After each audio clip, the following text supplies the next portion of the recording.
வணக்கம்ங்க. எல்லாரும் எப்படி இருக்கீங்க? இங்க கோயம்புத்தூர்ல சில்லுன்னு மழை பெஞ்சுட்டே இருக்கு. பார்க்கறக்கே ரொம்ப ஹேப்பனிங்கா இருக்கு. அப்படியே என் பையன் மாரியே.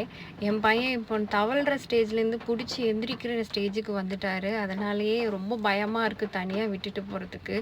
ஓடி ஓடி புடிக்க வேண்டியதா இருக்கு. இந்த விளாக் மார்னிங் டு ஈவினிங் நாங்கள் என்னென்னலாம் பண்ணோன்றதை காமிச்சிருக்கேன். மார்னிங் சாய் எழுந்ததுக்கப்புறம் அவருக்கு வேண்டிய மார்னிங் ஒர்க்ஸ் எல்லாம் முடிச்சதுக்கப்புறம் நான் என்னோட டெய்லி ஷவர் ரொட்டீன் வந்து ஸ்டார்ட் பண்ணுவேன். இப்போ வந்து நான் புதுசாக இந்த பேராஷூட்லேருந்து வர ரோஸ்மெரி ஆயில் தான் வந்து யூஸ் பண்ணிகிட்ருக்கேன். ஏன்னா எனக்கு போஸ்ட் டெலிவரிக்கு அப்புறம் வந்து நிறைய ஹேர் ஃபால்ஸ் ஆயிடுச்சு. அதுக்காக இது யூஸ் பண்ணிகிட்ருக்கேன். ரிசல்ட்ஸ் பார்க்கணும். அதுக்கப்புறம் மார்னிங் வந்து சாய்க்கு வந்து ஃபுட்டு காலையில் வந்து தனித்தனியாக தான் ப்ரிப்பேர் பண்ணுவோம். ஸோ அவருக்கு ஸ்பெஷலாக தனியாக பண்ணிவிட்டு நானும் குளிச்சுட்டு அவரையும் குளிப்பாட்டிட்டு நாங்கள் இப்போ வந்து சாமி கும்பிட்டு அடுத்தது சாப்பிட போக வேண்டியது தான். அன்னைக்கு வந்து கிளைமேட் ரொம்ப நல்லா இருந்துச்சு. நல்லா ஜிலு ஜிலுன்னு காற்றடிச்சிட்டு இருந்துச்சு. அதைத்தான் நின்று பார்த்துட்டு இருந்தோம் நாங்கள் 2 பேரும்.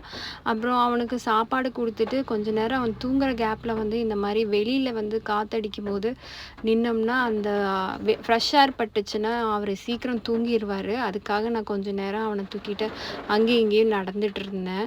பார்த்தாலே தெரியும் காற்று எப்படி சிலு சிலுன்னு அடிச்சிட்டு இருக்கு பின்னாடின்னு. கொஞ்ச நாளாக கோயம்புத்தூரில் இந்த சில்னஸ் வந்து கொஞ்சம் மிஸ் ஆகிற மாதிரி எனக்கு இருந்துச்சு. என்னடா கோயம்புத்தூரே வேறு மாதிரி இருக்கே அப்படின்னு நிறையா பேர் கோயம்புத்தூரியன்ஸ் ஃபீல் பண்ணியிருப்பீங்க. அதில் நானும் ஒருத்தங்க. ஒரு வழியாக அப்படியே மடியில் படுத்துகிட்டே ஃபீட் பண்ணிவிட்டு தூங்கிட்டார். அவர் தூங்குற அந்த கேப்பில் நான் ஹெட்ஃபோன்ஸ் போட்டுட்டு எனக்கு பிடிச்ச ஷோஸ்லாம் நான் பார்ப்பேன் கொஞ்ச நேரம். அதில் ஒன் ஆஃப் த ஷோ வந்து இந்த கடாஷியன்ஸ்ன்ற ஒரு ஷோ ஹாட் ஸ்டாரில் வரும்.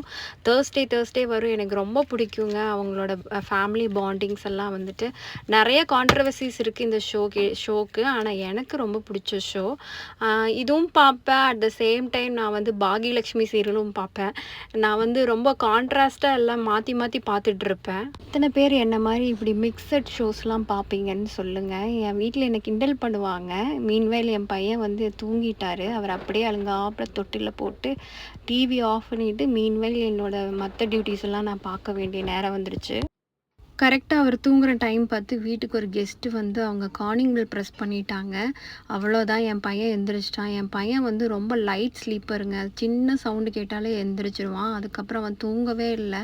அவனை இடுப்பில் வச்சுட்டே தான் நான் அவங்களுக்கு காஃபி போட்டுட்டு இருந்தேன். அப்படியே அவனை கையில் வச்சுட்டு காஃபி போட்டுட்டு எல்லா வேலையும் பண்ணிகிட்டு இருந்தேன் சைட் பை சைடு. இப்படி தான் என்னோடய டெய்லி ரொட்டீன் போயிட்டுருக்கும் வீட்டில் இருந்தேன்னா. எப்பவுமே இப்படி தாங்க நடக்கும். நான் நல்லா அவனை தூங்க வச்சுட்டு சரி நம்ம வேலை ஏதாவது பார்க்கலாம், இல்லை மீ டைம் ஏதாவது ஸ்பெண்ட் பண்ணலாம் அப்படின்னு பார்க்கும்போது தான் யாராவது வந்து எழுப்பி விட்ருவாங்க. எனக்கு செம்ம கோவம் வரும். முக்கியமாக என் ஹஸ்பண்ட் நைட்டு வீட்டுக்கு வரும்போது தாம் தூம்னு உருட்டுவார். அவன் தூங்கும் போது தான் நல்லா திட்டு வாங்குவார் என்கிட்ட. அவனை மத்தியானம் சாப்பாடு கொடுத்து தூங்க வச்சதுக்கப்புறம் இந்த மாதிரி எனக்கு பிடிச்ச ஷோ வந்து பார்த்துட்டு நான் அப்படியே என்னோடய விளாக்ஸ் வந்து கண்டினியூ பண்ண ஆரம்பிச்சிட்டேன். நக்ஷத்ரா கணேஷ் வந்து அவங்களோட இயரிங்ஸ் கலெக்ஷன்ஸ் எல்லாம் காமிச்சிட்டு இருந்தாங்க. நான் அப்படியே அவங்களோட கலெக்ஷன்ஸ் எல்லாம் பார்த்துட்டு என்னோட வேலையெல்லாம் பண்ணிகிட்டு இருந்தேன். அதுதான் வந்து என்னோட கோர்ஸ் கம்ப்ளீஷன் சர்டிஃபிகேட்டுங்க. இந்த மாதிரி இன்னும் 3 சர்டிஃபிகேட் வந்து கபோர்டில் தூங்கிட்டு இருக்கு. மாற்றத்துக்கு இனிமேல் தான் வந்து அரேஞ்ச் பண்ணணும். என்னடா இவங்க கிளிப்பு வந்து ட்ரெஸ் சேஞ்ச் பண்ணிட்டு இருக்காங்களேன்னு பார்க்காதீங்க.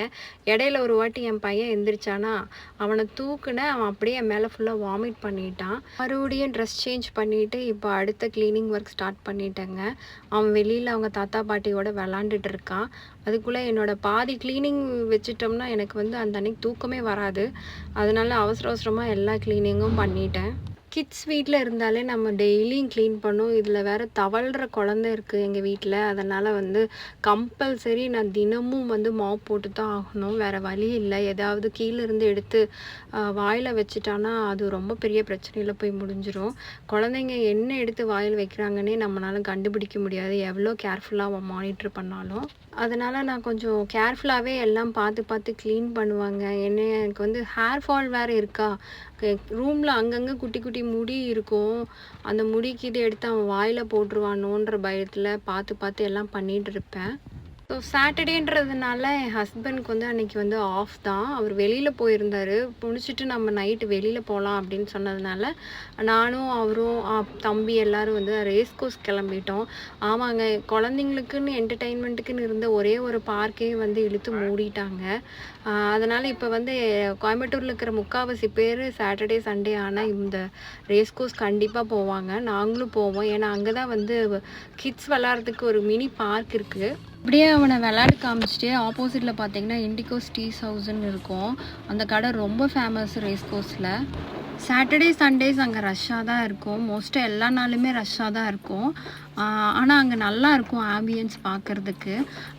சாப்பிட்டுட்டு நாங்கள் அப்படியே சாயை கூட்டிகிட்டு சும்மா ஒரு வாக் மாதிரி போயிட்டு அங்கே குழந்தைங்களாம் விளாண்டுட்டு இருந்தாங்க. அவன் பார்த்தது ரொம்ப குஷியாயிட்டான். அவனோட ஃபேவரட் ஷூஸ் போட்டுட்டு குதிச்சுட்டு இருக்கான். அப்படியே குழந்தைங்க விளாட்றதெல்லாம் காமிச்சிட்டு, இவன் விளாட்றதுக்கு ஒன்றும் இருக்காது, பட் பார்த்துட்டு இருப்பான்.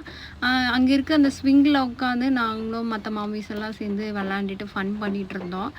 சாய் நல்லா ஜாலியாக என்ஜாய் பண்ணிகிட்டு இருந்தான். நிறைய கிட்ஸ் எல்லாம் இருந்தாங்க. நல்லா ஃபன்னாக இருந்துச்சு அன்னைக்கு. வழக்கம் போல் எல்லா டேடிஸும் வந்து என்ன பண்ணுவாங்களோ அதை தான் என் வீட்டுக்காரும் பண்ணிகிட்டு இருந்தார். தூரம் நின்று வீடியோ எடுத்து கொடுத்துட்டு இருந்தார் எனக்கு.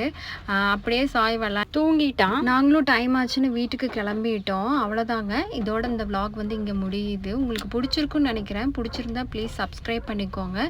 வேற ஒரு நல்ல vlogல உங்களை நான் மீட் பண்ணுறேன். அது வரைக்கும் பாய். Chest got me feeling some kind of way. I confess the rhythm takes over, no room to rest. My heart's dancing, it's a love